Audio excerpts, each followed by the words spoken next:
자, 책 어디 피면 되냐면 86쪽을 피면 되고 저번 주에 수업을 조금 나갔어. 저번 토요일 날 84, 85는 했거든? 아마 영상 받지 않았니? 선생님이 다 보내주셨을 것 같은데. 네, 오늘 할게 그 영상 안 봐도 다 충분히 할 수 있는 거기 때문에 일단 오늘은 어디 할 거냐면 86쪽에 엘니뇨 라니냐 부분을 할 거예요. 엘니뇨 라니냐.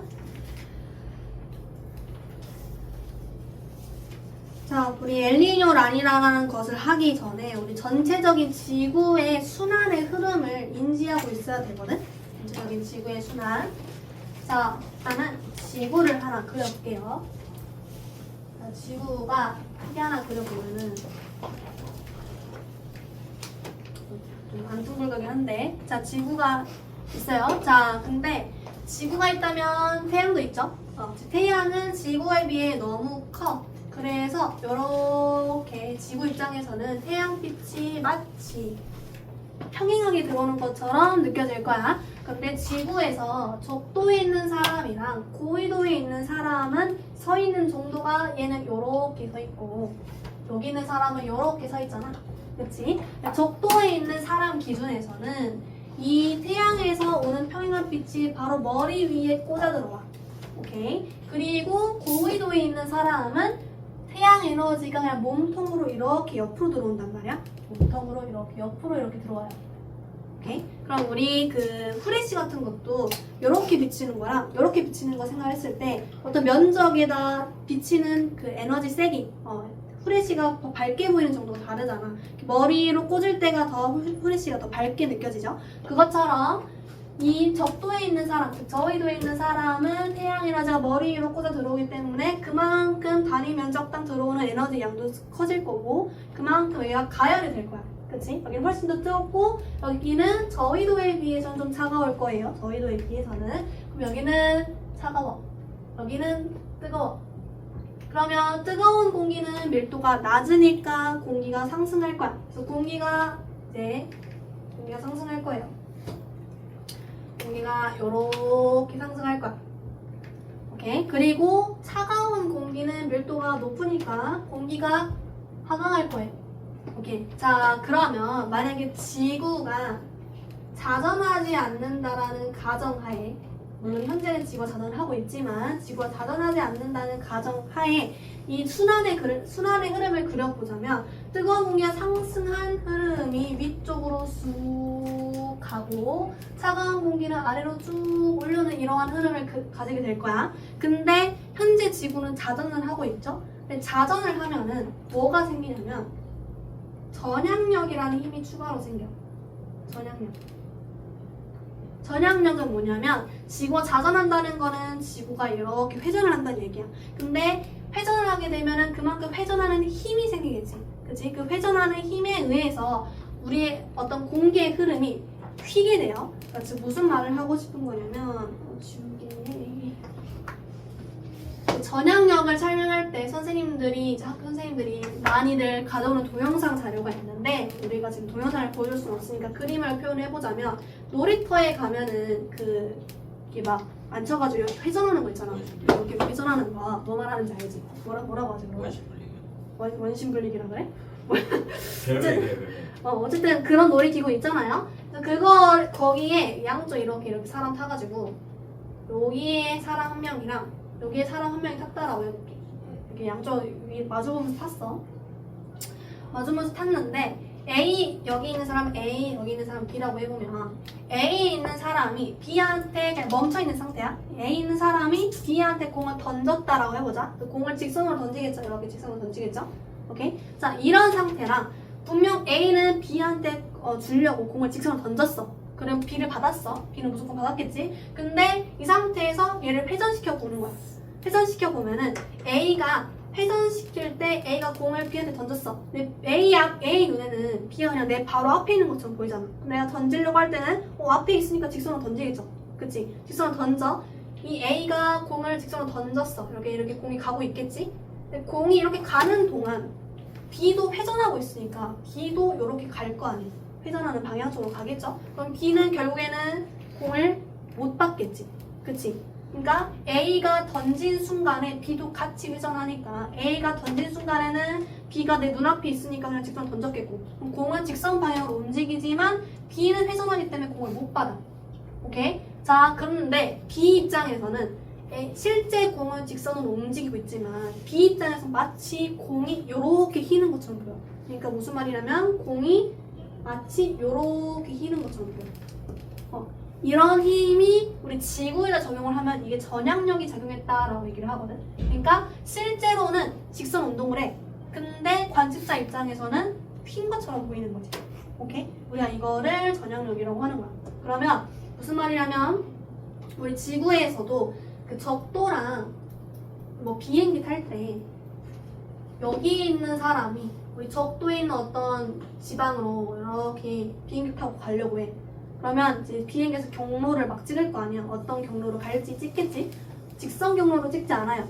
약간 비행기 경로들 보면은 다 약간 막 이런 식으로 생겼잖아. 이렇게 가잖아. 이렇게 직선 경로를 본 적이 있겠지만은 이런 식으로 가는 이유가 바로 이러한 회전하는 지구 회전하기 때문에 그만큼 내가 직선으로 가고 싶으면 내가 예를 들어 직선으로 갔어.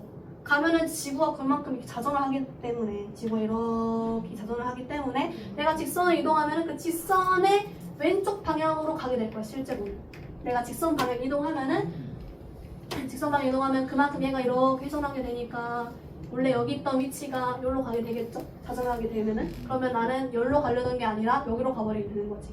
오케이. 그래서 우리 이동할 때는 살짝 왼쪽으로 비스듬하게 이렇게 경로를 찍게 된다. 이게 바로 지구의 자전 때문에 들어가는 건데 우리 이거를 대기, 공기에다가 적용을 해볼 거야. 공기에다 적용을 해보면 아까 뜨거운 공기가 위로 상승하고 차가운 공기 아래로 하강해서 이 흐름을 연결 지어주는 이런 하나의 세포가 있었지만은 여기 위로 상승했어. 이제 고緯도로 갈 거야. 근데 고緯도로 쭉 가다가 쭉 가지 못하고 지구의 자전에 의해서 공기 흐름이 휘게 돼. 휘는 것처럼 보여. 그래서 끝까지 못 가고 이렇게 휘게 돼요. 오케이? 휘게 돼. 그러면 고緯도까지 쭉 못 가는 거지. 쭉 못 가요. 그렇게 되면은 고緯도로 에너지 수송을 쭉 못하는 거잖아. 그래서 그거를 이제 방지하기 위해서 여러 가지 세포들이 나와요. 순환 세포들이. 자, 일단은 얘네를 지워. 이건 지우고. 자, 뜨거운 공기가 상승해서 위로 갈 건데 끝까지는 못 올라가고 끝까지 고緯도로 못 가고 중간에서 멈춰요. 중간에서 멈춰. 그럼 여기 부분에는 아래에서 이렇게 가기만 하니까 공기가 모이게 되지. 여기 부분에 공기가 모여요. 공기가 모인 공기가 우주로 갈 수는 없으니까 이 공기를 어디론가 보내야 돼. 모였으니까 어디론가 좀 너무 부족한 부분으로 보내야겠죠? 그게 어디냐면 아래다 보내, 아래다. 아래다 이렇게 보내. 여기 위도가 어느 정도냐면 30도예요. 30도. 오케이. 자, 그 다음에 고緯도 가볼게요. 자, 고緯도는 공기가 하강해. 공기가 하강하면은 아래쪽으로 가려는 흐름이 만들어지는데 이것도 마찬가지. 끝까지 못 가고 전향력에 의해서 휘어. 휘게 되면은 어느 위도대에서는 더 이상 못 가겠죠? 그 위도가 어느 정도냐면 60도. 60도까지 가다가 멈추고 여기 공기가 또 이쪽으로 오게 되면은 여기 공기가 계속 모일 거 아니야? 여기 공기가 모이면은 부족한 쪽으로 옮겨줘야 되니까 그 부족한 쪽이 어디냐면 위쪽. 위쪽으로 보내주어서 여러한 흐름이 만들어집니다. 오케이. 그래서 요 흐름 하나, 요 흐름 하나 만들어져. 이렇게. 그리고 그 두 개의 흐름을 이어주는 이 가운데 있는 흐름 또한 이렇게 만들어집니다. 오케이. 그래서 이거 나중에 지금에선 중요하지 않지만 나중에 이거를 직접순환, 이 두 개를 직접순환이라고 하고 이 두 개는 간접적으로 연결됐다. 이 두 개의 순환을 간접적으로 연결한다라고 해서 간접순환이라고 하거든. 지금 여기에서는 중요한 건 아니에요. 오케이. 그냥 그런 게 있다. 그래서 거기 보면은 이름이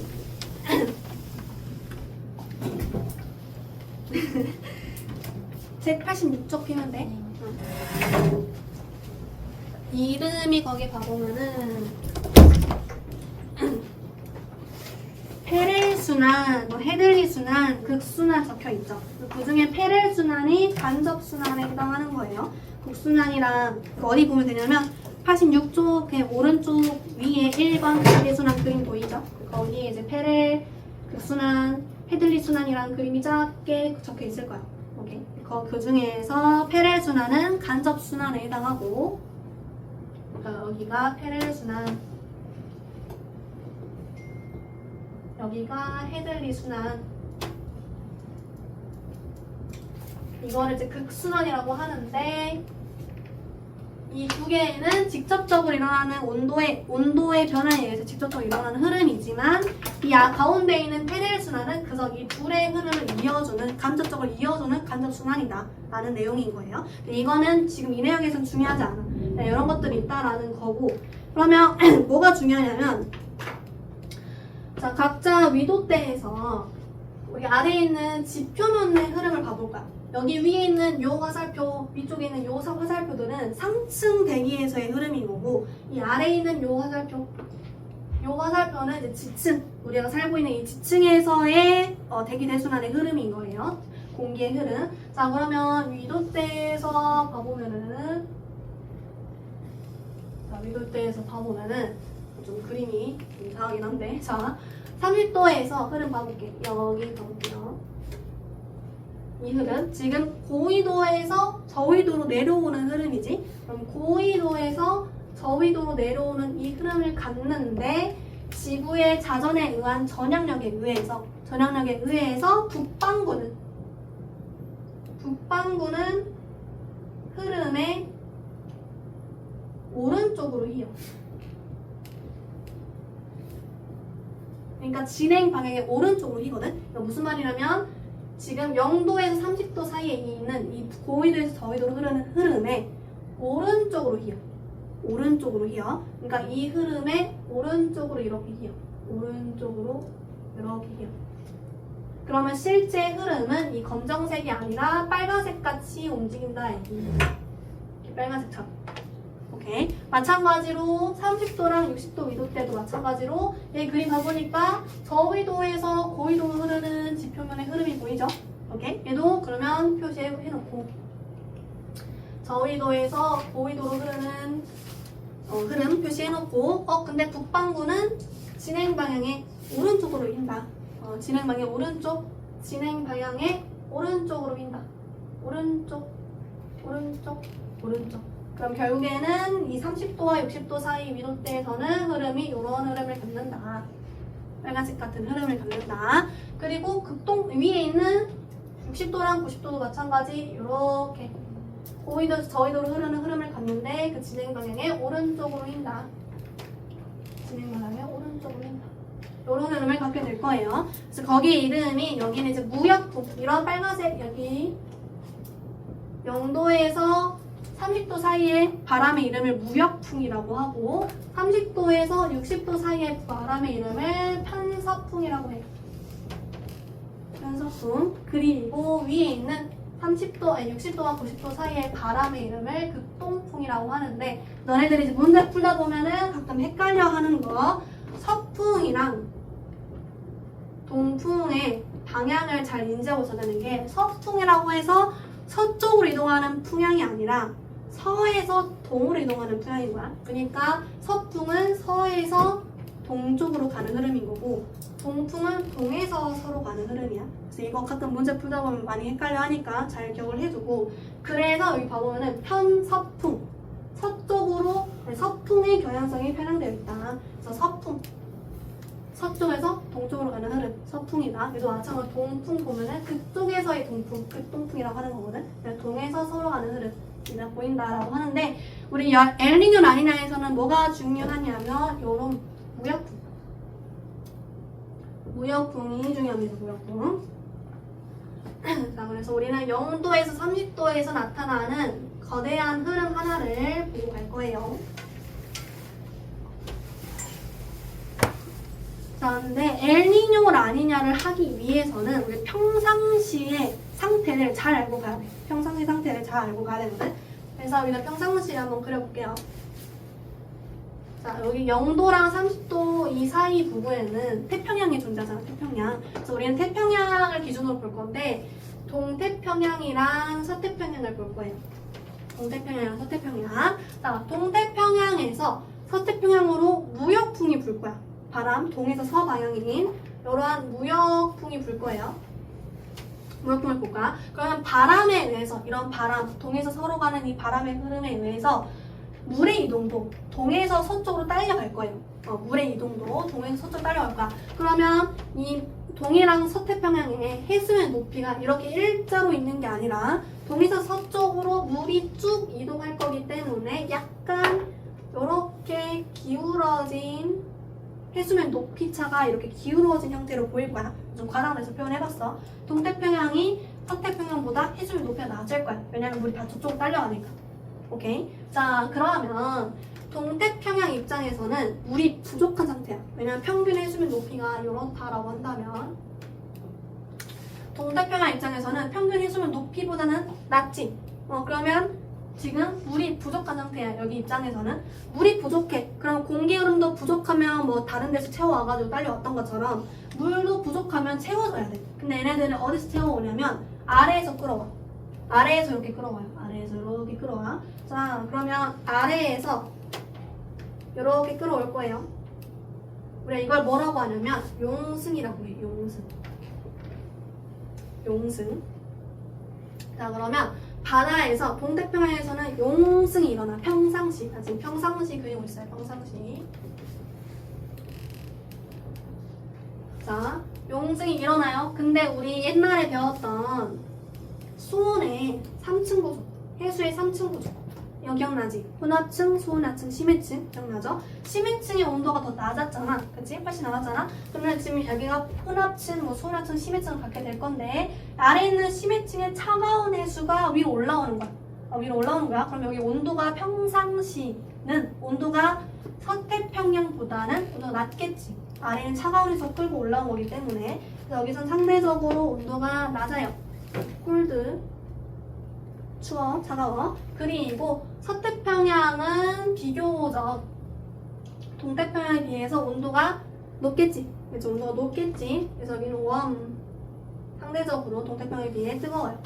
오케이. 자, 그러면 또 추가적으로 용승이 일어나면 뭐가 좋냐면 어장이 형성되거든.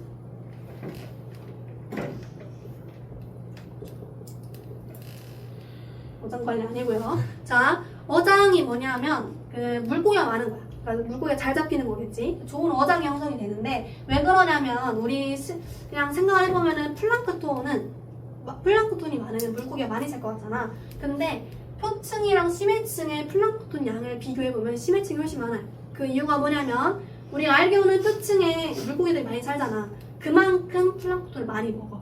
근데 심해층은 물고기가 표층보다는 적기 때문에 물론 발견될 바가 많이 없긴 하지만 현재 우리가 알고 있는 바로는 심해층에 물고기 많이 없잖아. 그래서 심해층에는 플랑크톤이 많이 소비되지 않았기 때문에 양이 많아요.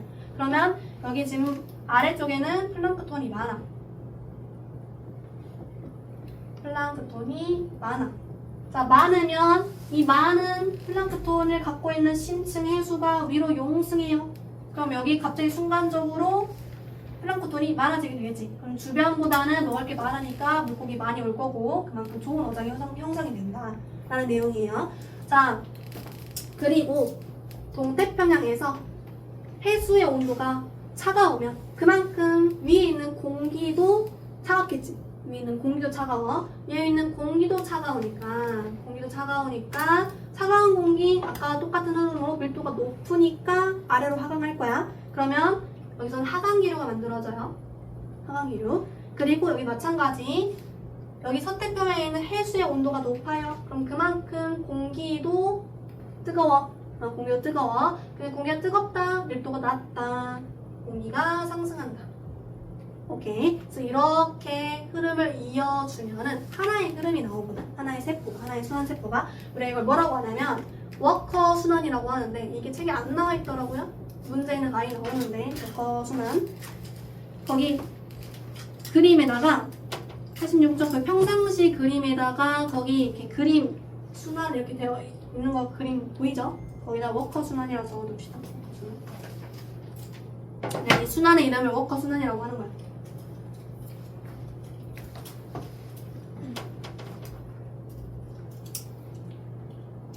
자, 그러면 이제 날씨를 한번 봐보자. 날씨를. 자, 따뜻한 공기가 상승해요. 여기서는 공기가 상승한다. 그럼 뭐 단열 냉각 뭐 이런 과정 거쳐가지고 구름이 만들어지지. 그래서 상승 기류가 발달한 여기에서는 구름이 잘 발달해. 구름이 잘 발달해. 그럼 그만큼 비가 잘 내리겠죠?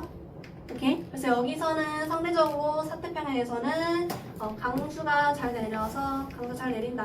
강수 많이 내린다. 라는 거고 동태평양에서는 공기가 한강해. 그럼 비교적 구름이 만들어지긴 어려울 거 아니야. 그래서 서태평양보다는 기후가 건조하다. 이래. 건조하다. 건조하다. 자, 그리고 이제 이것까지.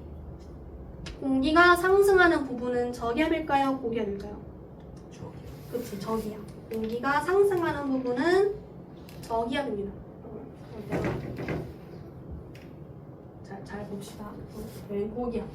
여기 서태평양에서는 좀 비교를 쉽게 한글로 적어줄게요. 저기압이 발달하고 동태평양에서는 공기가 하강하기 때문에 고기압이 발달해.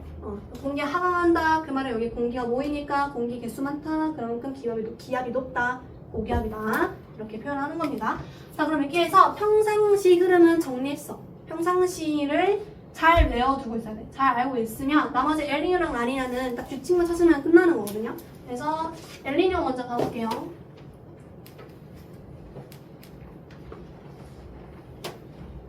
엘니뇨 먼저 봐보도록 하겠습니다. 자, 엘니뇨. 여기다 볼게. 자, 엘니뇨도 이제 동태평양이랑 서태평양 비교를 해볼 건데, 엘니뇨는 무슨 시기냐면, 일단 이거 딱 적어놓고 와야 돼요. 엘니뇨는 무역풍이 약화된 시기야. 무역풍이 약화된 시기. 그래서 거기도 이제 무역풍이 평상시보다 약화되어서 항상 비교할 때, 자, 그래서 엘니뇨에서 중요한 점, 라니나도 좀 이따 할 건데, 중요한 점은 다 평상시보다로 기준을 잡는 거야. 평상시보다 어떻고, 이걸로 기준 잡는 거기 때문에 평상시를 잘 잡아놓고 있어야겠죠? 자, 그러면 동태평양에서 무역풍이 약화돼. 자, 무역풍이 약화돼. 그럼 아까 내가 이 흐름, 이 아래에 있는 이 빨간색 흐름을 무역풍이라고 표현해 놓은 건데, 원래 평상시에 무역풍이 열했어. 근데 이제 이 길이를 바람의 세기라고 표현을 해본다면 이 무역풍이 약화됐다는 얘기는 그만큼 서태평으로 못 간다는 얘기야. 바람이 그만큼 쭉쭉쭉 못 간다는 얘기야. 자, 그러면 원래 아까 평상시에는 동해에 있던 물이 서쪽으로 잘 흘러갔지만 바람에 의해서 무역풍이 약화돼요. 그러면 동해에 있던 물이 서쪽으로 평상시보다는 못 가겠죠? 평상시보다는 못 가는 거야. 그럼 아까 뭐 평상시 해수면 높이가 요랬다면, 요런 차이가 있었다면, 무역풍 시기에는 평상시보다 물의 흐름이 잘 못 가요. 약간 요런 느낌인 거지. 그러니까 평상시가 빨간색이었다면은 엘니뇨 시기에는 파란색 같은 해수면 높이 기울기를 갖고 있는 거야. 오케이? 물이 동쪽에서 서쪽으로 잘 못 가기 때문에 서태평양에서의 해수면 높이는 낮아지고 평상시보다는 동태평양은 평상시보다 높아진다 라는 거고. 자, 그러면 아까 동태평양에서는 용승이 잘 일어났죠? 오케이? 근데 물론 여기도 물이 부족하니까 용승이 일어나긴 할 거야. 물이 부족하니까 용승이 일어나긴 하는데 중요한 건 우리 뭐다? 평상시랑 비교하는 거다. 자, 그럼 평상시보다 용승이 잘 일어날 거야? 덜 일어날 거야? 그치? 덜 일어나겠지. 용승이 약화돼. 용승이 약화돼. 이 시기에, 엘니뇨 시기에. 용승이 약화되면은 아까도 말했듯이 차가운 물이 위로 못 올라오는 거고, 평상시보다 차가운 물이 위로 못 올라오는 거고, 좋은 어장도 평상시보다 덜 형성될 거예요. 자, 그러면 평상시보다 차가운 물이 못 올라오니까 평상시보다 따뜻한 해수가 만들어질 거야. 오케이? 그리고 서태평양은 평상시보다는 차가운 해수가 만들어질 거야. 그렇다고 해서 여기 따뜻하다, 차갑다라고 표현했다라고 해서 동태평양이 서태평양보다 뜨겁다라고 착각하면 안 돼요. 다 이건 평상시 기준이야. 평상시보다 동태평양에서 차갑고 태평양에서 뜨겁고 차갑다라는 겁니다. 오케이. 자, 그러면 평상시보다 뜨거워요. 평상시보다는 상승기로 잘 만들어져요. 오케이. 그리고 평상시보다 차가워요. 평상시보다는 하강기로 잘 만들어져요. 오케이. 그래서 이 흐름을 연결 지어주고자 하는데 아까 무역풍이 약화되면서 아까는 완전 서태평양에서 광수가 만들어졌지만 이번에는 무역풍이 약화되면서 이 중앙태평양 쪽에 공기가 하나 모여. 공기가 좀 모여. 공기가 이쪽 끝까지 못 가고 여기에서 모이게 돼요. 여기에서 구름이 만들어지면서 비가 내려. 오케이? 그러면 이제 표현을 어떻게 하냐면 평상시보다는 동태평양 쪽에 좀 치우쳐서 강수가 내리지. 그래서 날씨를 얘기할 때 평상시보다 동태평양에 폭우가 많이 내린다. 폭우가 많이 내린다. 라고 얘기를 해요. 오케이. 그리고 서태평양에서는 평상시보다는 구름이 잘 안 만들어지니까 고기가 발달되면서 그래서 여기서는 가뭄 그냥 뭐 건조한 날씨 평상시보다는 여러한 날씨를 보이게 된다라는 겁니다. 그럼 얘 흐름을 봐보면은 이렇게 모여가지고 상승하고 막 이렇게 가는 흐름이 만들어지는데 자 아까 이 시계 방향으로 흐르는 요 흐름을 워커 순환이라고 했잖아. 여기서는 워커 순환이 좀 쪼개지죠. 좀 쪼개지지? 그래서 우리가 이때 뭐라고 하냐면 워커 순환이 약화됐다라고 얘기해. 워커 순환 약화.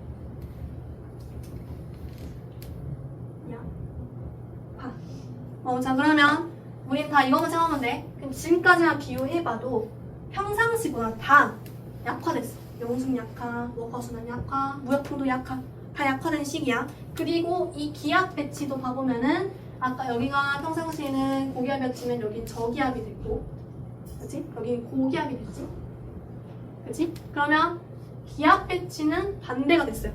원래는 고기압이었지만 엘니뇨 때는 저기압이 되고 원래는 저기압이었지만 엘니뇨 때는 고기압이 됐어요.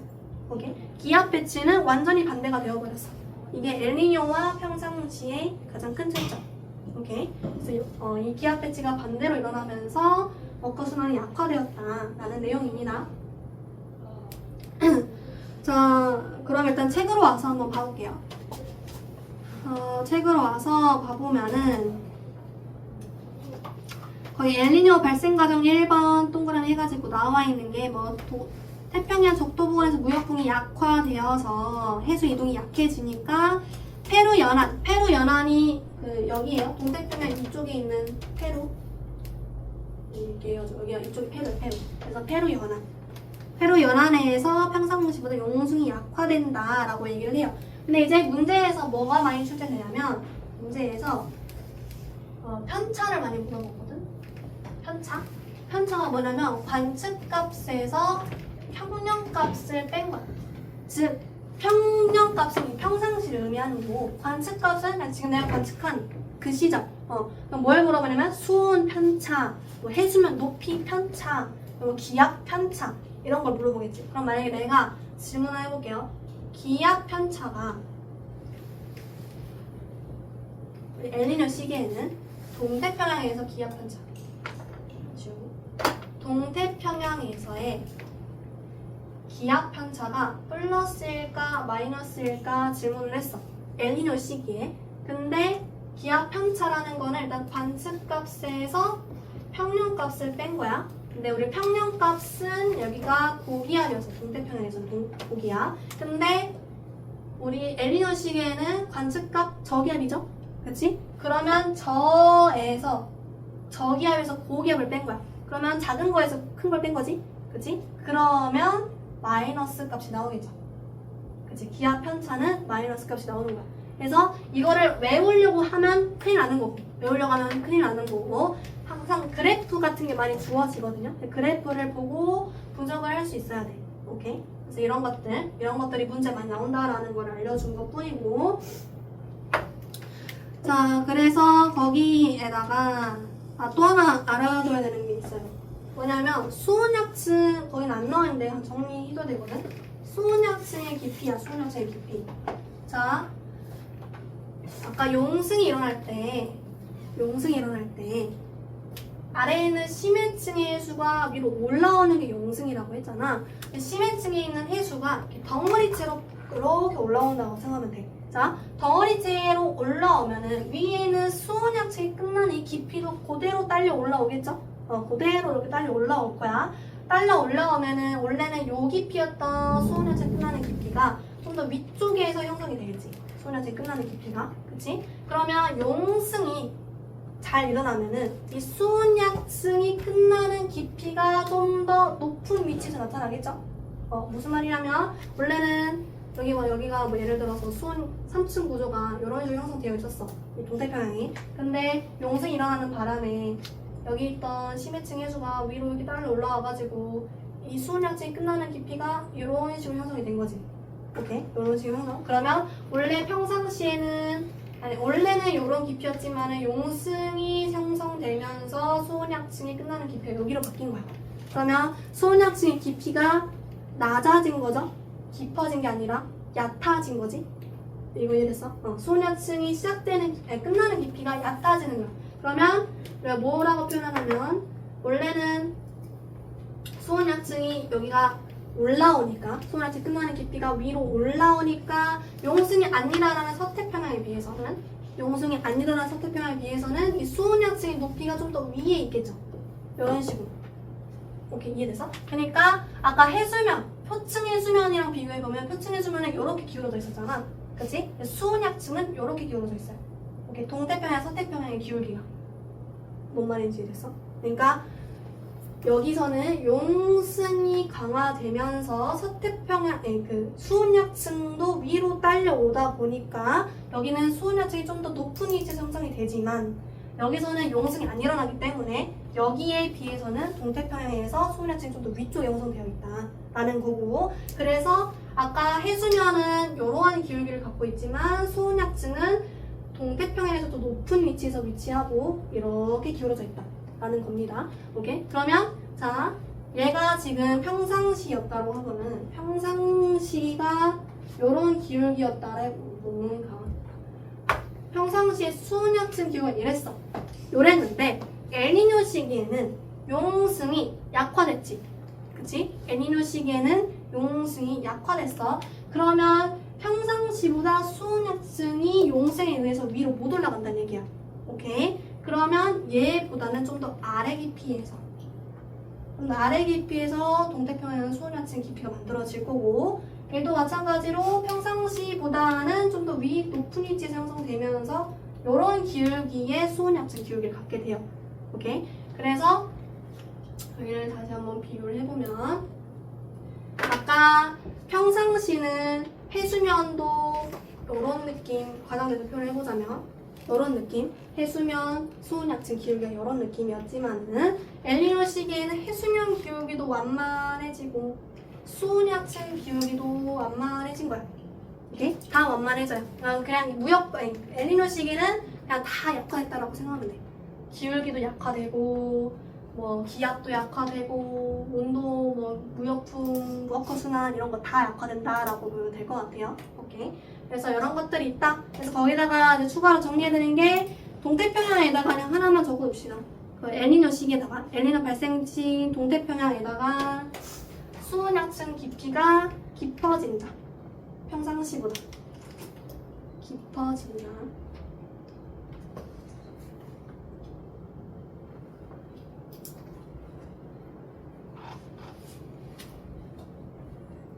라고 하면 될 것 같습니다. 자, 그러면 좀 더 이어나가기 애매한 시간인 것 같으니까 쉬고 나서 이어서 할게요. 유명한 거고. 자, 그럼 이제 여기 책은 좀 이상하게 엘니뇨만 친절하게 그림으로 잘 그려져 있고 라니냐는 옆에다 작게 표현을 해놔가지고 왜 이런지 모르겠지만 우리는 이거 엘니뇨가 더 중요한 게 아니라 엘니뇨, 라니냐 둘 다 중요해요. 문제에서는. 그래서 라니냐가 옆에 작게 그냥 설명으로만 적혀있다라고 해서 안 보고 넘어가면 안 돼. 되게 중요한 거야. 라니냐, 그래서 라니냐 한번 해볼게요. 아까 엘니뇨까지 다시 한번 얘기해보면 평상시보다 모든 게 다 약화된 시기예요. 근데 라니냐는 그 반대, 평상시보다 다 강화된 시기라고 생각하면 돼. 오케이. 라니냐 해볼게. 라니냐라는 건 평상시보다 무역풍이 강화되었어. 평상시보다 무역풍이 강화된 시기예요. 그럼 똑같이 동태평양이랑 서태평양 표현을 해보면 무역풍이 강화됨에 의해서 동태평양, 서태평양 흐름이 평상시가 요랬더라면 좀 더 과장해서 표현해보면은 이때는 요래돼버리는 거지. 와우, 살이네. 과장돼서 표현해본 거예요. 이렇게 무역풍이 강화됨에 의해서 완전 북쪽으로 다 물이 이동해버리니까 동태평양의 물은 완전 부족해지고 서태평양 물은 완전 차오르는 이런 느낌. 실제로 이렇게 진짜 이렇게 생겼다는 건 아니고 좀 과장돼서 표현해본 거예요. 자, 그러면 평상시보다 무역풍이 강화됨에 의해서 물이 더 부족해. 그럼 더 부족하니까 더 용승이 더 잘 일어나겠지. 그치? 그래서 무역풍에 의해서 라니냐 시기에는 용승이 완전 강화돼. 용승이 강화되면은 평상시보다는 좋은 어장이 더 형성이 잘 되겠죠. 좋은 어장이 형성이 된다. 오케이. 그리고 평상시보다 온도가 차가워진다. 용승이 일어났기 때문에 더 차가워져. 더 차가워져. 완전 차가워져. 그리고 서태평양은 평상시보다는 따뜻한 해수가 만들어져요. 오케이. 자, 그렇게 되면은 평상시보다 더 차가워. 더 차가운 하강기류. 더 강한 하강기류. 그리고 여기는 더 뜨거워. 평상시보다 강한 상승기류. 공기다 표현을 달리니까. 강한 하강기류, 강한 상승기류. 이 흐름을 이어주는 워커 순환 또한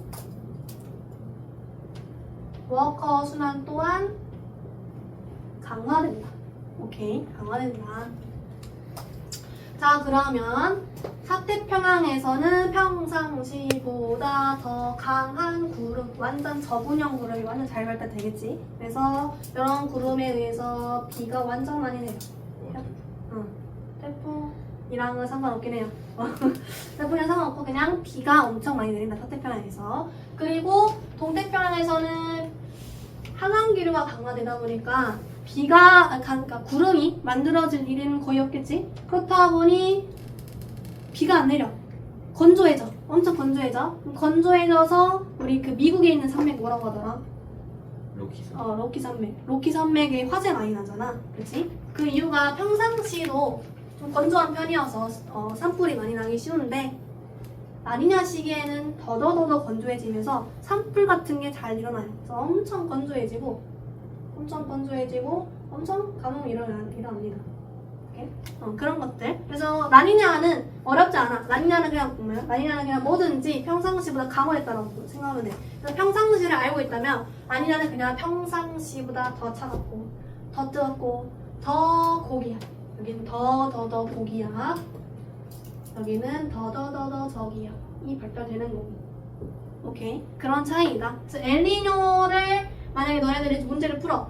엘니뇨를 외우고 있어. 그럼 엘니뇨에서 또 엘니뇨에서 라니냐를 바꾸려면 헷갈리거든요. 내가 추천하는 바는 평상시를 제대로 알고 있고 엘니뇨는 그 반대, 라니냐는 그 강화 버전이라고 생각하면 된다라는 거. 그리고 수온약층도 한번 봐보면은 아까 용승이 강화되면 그만큼 수온약층 위로 딸려 올라가니까 그만큼 수온약층 위에 발달되고 얘는 평상시보다 아래 발달되면서 이 수온약층의 기울기도 강화된다 라는 거. 오케이? 그런 것들이 있다. 그래서 이렇게 하면은 우리 엘니뇨 라니냐 평상시는 다 했어요. 이렇게 하면 끝이고, 그러면 이제 문제에서 어떤 형태로 나오냐면 그 86쪽에 3번 엘니뇨 시기에 수온 편차 해가지고 그 컬러로 잘 표현된 그래프 보이지? 그림 3번에 그게 이제 문제에 많이 주어져 있어. 이제 문제 같은 경우에는 흑백으로 많이 나오겠죠? 시험지를 본다면 이제 흑백으로 처리돼가지고 이제 거기에 빨간색 부분이 이제 이제 뭐라고 나와 있냐면 엘리노 시기의 수온 편차 해가지고 빨간색 부분은 수온 편차가 양의 값이래. 양의 값. 자, 그러면 자 아까 내가 예시로 아까 편연값 편차 할 때 기압 편차 물어봤거든. 근데 이번에는 수온 편차를 물어보는 거야. 수온 편차. 근데 여기가 동태평양에서의 수온 편차인가요? 동태평양에서의 수온 편차를 물어봤고 얘는 일단은 관측값에서 평균값을 뺀 거야. 관측값에서 평균값을 뺀 건데 자 엘니뇨 시기에는 동태평양이 평상시보다 용승이 약화되기 때문에 온도가 뜨거워. 온도가 뜨거워. 수온이 뜨거워. 관측값의 온도가 더 뜨거워. 평균값보다는. 그러면 얘가 당연히 양의 값이 나올 수 있겠죠? 플러스가. 오케이. 그렇게 해서 보는 거야. 그럼 라니냐는 반대겠지. 라니냐는 수온 편차는 관측값이 훨씬 더 차갑기 때문에 여기가 더 차가운 값이 나타나게 되면은 라니냐 시기에는 차가운 값이 나타나게 되면은 평균값보다 관측값의 온도가 더 낮은 거니까 뒤에는 마이너스가 붙어있는 평균값이 더 크죠? 그러면 라니냐 시기에는 마이너스가 됩니다. 라니냐 시기에는 수온 편차가. 네, 다시 한번 말하지만 이거는 외우려고 하지 말고 외우다 보면 헷갈리니까 그 자리에 그냥 자료 분석하면서 하는 게 훨씬 더 쉽다라고 생각하거든 나는. 그래서 이런 것들 해석하는 방법이 있다라는 거고 그렇다면 이제 그게 엘니뇨가 아니라 라니냐였다면 거기가 빨간색이 아니라 파란색으로 되어 있었겠지. 그쵸? 파란색으로 되어 있었겠죠. 그렇게 된다. 그 다음에 마지막 개념인 사막화 한번 봐볼게요. 사막화. 자, 사막화는 우리 아까 대기대순환 그림 생각하면 됩니다. 대기대순환. 이거 아래 거는 좀 지우고. 자, 아까 대기대순환 그림 한 번만 더 빠르게 그려보면은 0도, 30도, 60도, 90도에서 아까 0도에서 상승 기류 그리고 90도에서 하강 기류 만들어뒀었죠. 오케이. 그리고 30도에서 이 흐름을 연결 지어주는 또 다른 하강 기류 만들어졌었고 또 여기도 90도에서 이렇게 쭉쭉 가가지고 이걸 연결 지어주는 상승 기류 만들어졌었어. 그러면 0도에서 상승 기류 60도에서 상승 기류 만들어져요. 오케이. 그리고 30도에서 하강 기류 90도에서 하강 기류 만들어지는데 아까 말했듯이 상승 기류에서는 구름이 잘 발달하고 하강 기류에서는 구름이 잘 발달하지 않아요. 자, 그랬을 때 거기 사막화 그림 봐보면 위도대가 다 어디야? 그치? 30도대지. 30도대. 왜 그러냐면 30도대에는 구름이 잘 발달하지 않기 때문에 비가 잘 내리지 못해서 사막이 잘 만들어집니다. 그렇다면 의문점, 우리나라도 위도 30도대에 위치하죠? 우리나라는 비 너무 잘 오지? 특히 이번에 광주 아주 난리 났었잖아. 왜 우리나라는 비가 많이 올까? 삼면이 바다라서. 그치, 삼면이 바다라서. 우리나라는 대기대순환의 흐름과는 이제 흐름의 영향보다는 삼면이 바다에 와서 그만큼 수증기 공급이 잘 되기 때문에 비가 많이 내리는 거고 이제 사막 같은 경우에는 그 중국 내륙처럼 아예 그 삼면에 있는 바다의 영향에 의해서 수증기가 공급이 되지 않는 곳에서는 대기대순환의 흐름을 더 많이 받겠죠, 영향을. 그렇기 때문에 하강 기류에 의해서 구름이 잘 만들어지지 않는 이 30도 위도대에서 내륙 지방에서는 사막이 잘 만들어집니다.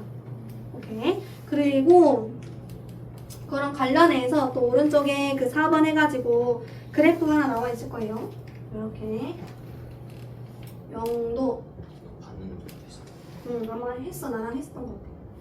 30도 60도 90도 북반구 30도 똑같이 60도 90도 남반구 이렇게 표현이 되어 있을 거야. 자, 근데 이거 표현하는 거 쉬워요. 그래프가 뭐 외우기 어려워 보이지만은 자 0도랑 60도에서 상승기를 만들어져. 구름 잘 발달해. 그럼 그만큼 강수량 많겠죠? 그래서 0도랑 60도에서 강수량 많게 딱딱 찍어놓고 30도 강수량 별로 없으니까 아래다 찍고 이거 연결 지어주면은 이런 흐름이 만들어집니다. 이게 바로 강수량 그래프. 강수량 그래프. 그래서 많은 부분 탁탁탁탁 찍고 0도랑 60도 그리고 적은 부분 탁탁 찍고 사실 연결 지어주면 강수량 그래프 만들어지고요. 증발량도 마찬가지. 아무래도 비가 많이 내리는 곳보다는 비가 덜 내리는 곳이 증발량이 많겠죠. 그래서 30도 부근에 증발량 높게 체크. 용도랑 60도는 낮다 체크해놓고 얘네들 연결 지어주면은 됩니다. 오케이. 자, 그러면 딱 여기 부분만 30도 부분만 증발량이 강수량보다 많죠. 그렇기 때문에 여기에서 사막이 많이 만들어지는 거야. 비가 내리는 것보다 증발량이 더 많아서. 그래서 여러 원인 때문에 사막이 많이 만들어진다 라는 거. 그러면 우리 할 거 다 한 것 같은데 너무 빨리 끝나버렸지만은. 자, 일단 옆에 있는 개념 쏙쏙 한번 해볼까요?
자, 답을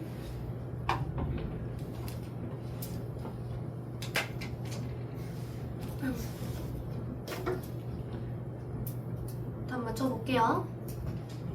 자, 4번에 엘니뇨는 평년보다 동태평양 수온이 높다. 그리고 엘니뇨는 무역풍이 평상시보다 약해지고 또 엘니뇨 시기에 용수이 그래서 약화된다. 약해진다. 그 다음에 5번에 차례대로 OXO. 그 다음에 6번은 4번입니다. 그래서 그 87쪽에 있는 위에 있는 개념은 그냥 사회랑 관련 있는 내용이기 때문에 그냥 가볍게 읽고 넘어가면 될 것 같아요. 다들 모르는 내용은 아니어서 넘어가면 될 것 같고 이렇게 그 문제만 몇 개 같이 풀고 끝내자. 넘겨서 91쪽에 일단 개념 적용 느낌으로 8번 한번 풀어볼래?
피곤해진다고? 아, 벌어진다고? 이거는 진짜 이게 맞아? 안경 잘 없는데. 딱 맞아.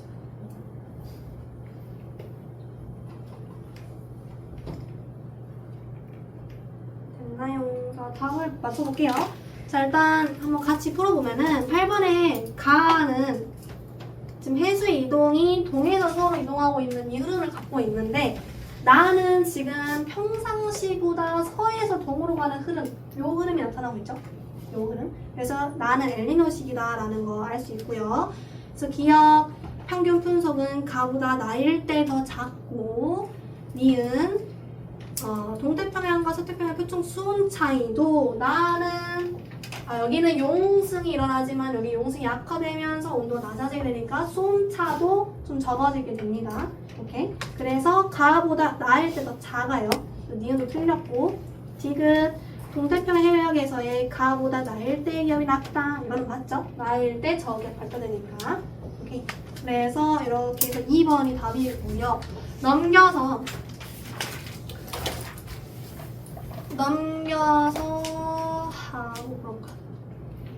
1등급 도전하기 거기 2번 한번 풀어볼래?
답을 한번 맞춰볼게요. 자, 2번에 나는 그래프를 봐보면은 뭐 풍속을 보고 이건 쉽게 찾아낼 수 있을 것 같아요. 가는 나보다 이제 풍속이 좀 더 빨라 보이고 동에서 서로 가는 흐름이 더 강화된 느낌이죠. 그래서 가는 평상시, 나가 엘니뇨식이라는 거는 어렵지 않게 찾을 수 있었을 것 같고 기억은 맞고 니은 동에서 서로의 표층 해수 이동은 평상시보다 엘니뇨 시기와 무역풍이 약화됐으니까 더 적겠지? 활발하지 않았겠지? 그래서 니은 틀렸고 지금 적도 부근의 서태평양 해역에서의 강수량은 가보다 나시기에 많았을 것이다. 적도 부근 서태평양이면 여기네. 서태평양에서는 엘니뇨 시기, 즉 나 시기에 고기압이 발달되면서 구름은 덜 발달하죠. 오케이? 그래서 나 시기에서 더 적었을 것이다 라고 해야 맞는 표현이고 마지막 리을 적도 부근 동태평양 해역에서의 어획량 용승 약화되니까 여기 잘 안 잡히겠죠? 오케이. 그래서 리을도 나 시기에 적었을 것이다 라는 거 맞는 설명. 그래서 기억과 리을만 맞아서 2번이네요. 네, 마지막 하나 풀고 끝낼게. 뭐 하냐면 뒤에 이 97쪽에 18번 같은 그래프가 이제 너네들이 문제를 많이 풀다 보면은 많이 보일 거야. 18번 같은 그래프가 97쪽. 그런 그래프를 해석할 수 있어야 돼요. 물론 앞에 있던 문제랑 크게 다르진 않아.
자, 한번 써볼게요. 자, 일단 거기 보면 수험편차 우리가 계속 해왔던 했으면 수험편차 물어보고 있고 A랑 B식이 물어봤는데 자, A가 수험편차가 양의 값을 나타내고 있잖아. 수험편차. 그러면 일단은 관측 동태평을 물어봤으면 양의 값이라는 얘기는 평상시보다 관측값 한 시기가 더 따뜻하다는 얘기야. 양의 값이라는 얘기는. 그러면 따뜻하다? 엘니뇨구나. 그럼 A가 엘니뇨고 B가 라니냐라는 거 찾아낼 수 있고요. 그러면 A 엘니뇨라고 적어놓고 이제 강수량 편차 물어봤어. 엘니뇨 시기에 강수량 동태평양 상대적으로 원래는 서태평양에 위치했던 강수량이 동쪽으로 약간 편향되면서 동태평양의 강수량이 좀 많아졌죠. 그래서 그 값도 양의 값을 가지면서 높아질 것이다. 양의 값을 갖는다. 뭐 이런 식으로 적으면 될 것 같아요. 오케이? 그럼 여기까지 하고 나머지 어디 잠깐만 숙제가 다음 주까지 93쪽까지 90쪽부터 93쪽까지 해올 수 있도록 합시다. 다음 주까지.